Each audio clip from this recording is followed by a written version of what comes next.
शिवडी मतदारसंघ म्हणजेच शिवसेनेचा बालेकिल्ला आणि हा प्रभाग क्रमांक 202 मध्ये आता उमेदवार आहेत श्रद्धा जाधव, ज्या मुंबईच्या 5व्या महिला महापौर राहिलेल्या आहेत.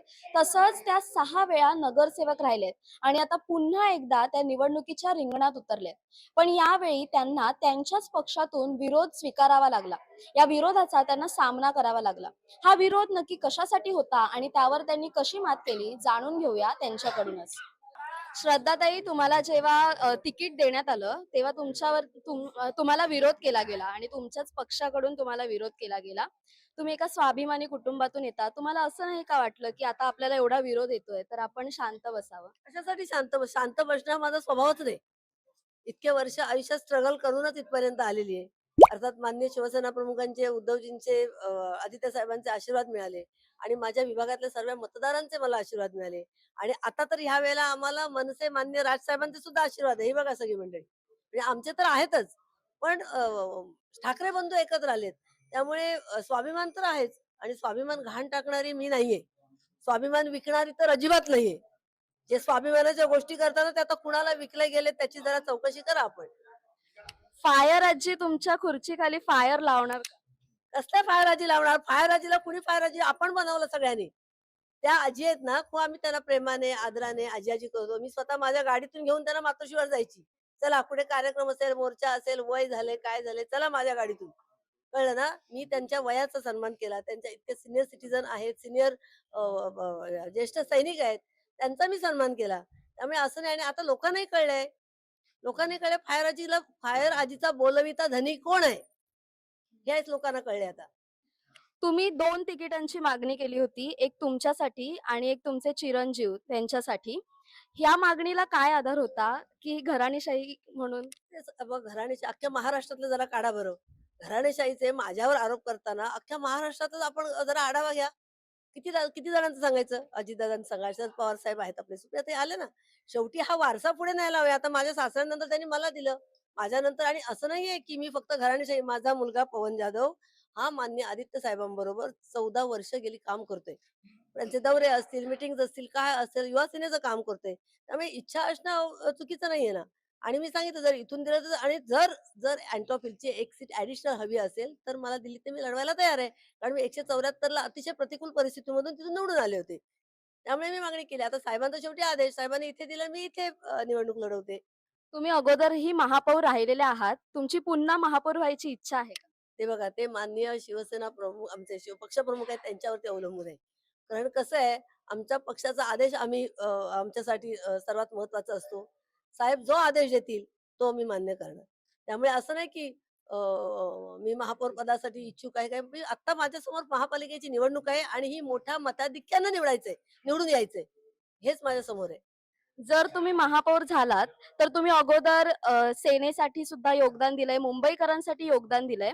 यानंतर असं वेगळं योगदान काय असेल तुमचं? बघा मला सांगायला अभिमान वाटतो. मी महापौर झाल्यानंतर माझी महापौर पदाची कारकीर्द अतिशय चांगली झाली हे मी सांगायला नको. आपले काही जुने पत्रकार मंडळी आहेत, ज्येष्ठ मंडळी आहेत, ते आपल्याला सांगतील. आणि त्यामुळे पुन्हा जर संधी दिली, अर्थात तो ठाकरे बंधूंचा निर्णय आहे, एकट्या आमच्या पक्षप्रमुखांचा नाहीये. त्यामुळे जर संधी दिली, तर त्या संधीचं सोनं केल्याशिवाय मी राहणार नाही. सर, मला तुम्हाला विचारायचंय, जेव्हा दोन्ही बंधूंची युती झाली, त्यानंतर संतोष धुरी यांनी असा आरोप केलाय, की तुम्ही पक्षातील लोकांची मनं जपली नाहीत किंवा त्यांचा विचार केला नाही. या आरोपाकडे तुम्ही कसं पाहता? ही सगळीच पक्षात माझ्याच पक्षातील लोक आहेत. काही कालांतरासाठी वेगळी झाली होती. तेव्हा सगळ्या पक्षांची मनं जपता जपता सगळ्यांना पण जपायला लागतं आणि त्यावेळेला हा विचार करून नाही चालत की भविष्यामध्ये काय करायला पाहिजे. मला असं वाटतं की आयुष्यामध्ये श्रद्धा आणि सबुरी असावी लागते. आमच्याकडे श्रद्धा आहे आणि सबुरी पण आहे. त्याच्यामुळे आरोप हे होत असतात आणि ते आनंदाने स्वीकारायचे असतात. बरं, उद्धव ठाकरेवरती कोण आरोप करणार नाही, राज ठाकरेंवरती कोण आरोप करणार नाही, मग कोणतरी लागतो की नाही माणूस. बाळानंदवर आहेच ना आणि मी ते आनंदाने स्वीकारतो आणि माझं म्हणणं आता तुम्ही दिल्या घरी सुखी राहा, आनंदात राहा, काय घ्यायचं ते घ्या. 16 तारीख नंतर पाहू. आताचा मतदार आता अनेक पक्षांतर होत आहेत. आता 2 पक्ष फुटलेले आहेत. आताचा मतदार चिन्ह बघून मत देईल की चेहरा बघून मत देईल काय वाटतं? महानगरपालिकेला मोस्टली लोक चिन्ह तर पाहतात, पण त्याच्यापेक्षा चेहरा सुद्धा पाहतात. चेहरा इन द मीन्स महापौर कॅन्डिडेट कसा आहे, त्याचा स्वभाव कसा आहे, तो काम करायला कसा आहे, बोलायला कसं आहे, वर्तणूक कशी आहे, आपल्या हाकेला देऊन येणार आहे की नाही, अडचणीच्या काळात मदत करणार आहे की नाही, अशा सगळ्या गोष्टींचे काउंट होतो. तो उमेदवार एज्युकेटेड आहे की नाही, सुसंस्कृत आहे की नाही, या सगळ्या गोष्टी बघूनच लोक मतदान करतात. मतदार फार सुशिक्षित झालेले आहेत आणि शिवाय आता तरुण पिढी जी आहे ती वेल एज्युकेटेड पिढी आहे. वेल एज्युकेटेड पिढीला कळतं नो ऑर नॉनसेन्स. त्यामुळे आत्ताच्या पिढीला माहिती आहे की अशा प्रकारची काम केलेले अनुभवी लोक जर असतील तर त्याचा निश्चित फायदा मुंबईकरांना होईल, त्या मतदारसंघाला होतो, तिथल्या लोकांना होतो. आणि तशा प्रकारचा फायदा आमच्या श्रद्धाताईच्या माध्यमातून निश्चितपणे होईल. पण ठीक आहे, नवीन नवीन पिढी आहे, काय कोणाला थांबायला वेळ नाही.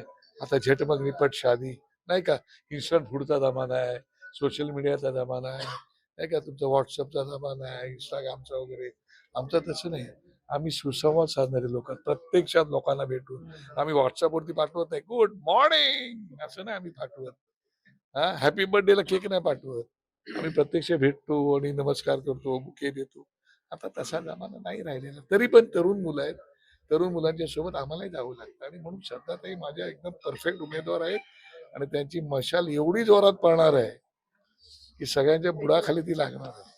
तर आताच बाळा नांदगावकर यांनी सांगितलं की श्रद्धा जाधव ही शिवसेनेची मशाल पुढे चालवणार हा त्यांचा विश्वास आहे आणि हा विश्वास आता सार्थकी लागतो का हे पाहणं देखील औत्सुक्याचं ठरणार आहे. शेवटी हा शिवडी हा शिवसेनेचा बाले किल्ला अठळ राहतो का हे पाहणं औत्सुक्याचं ठरणार आहे. कॅमेरा पर्सन संदेश मेनेसह मी संचारी आकेरकर, टाइम महाराष्ट्र, मुंबई.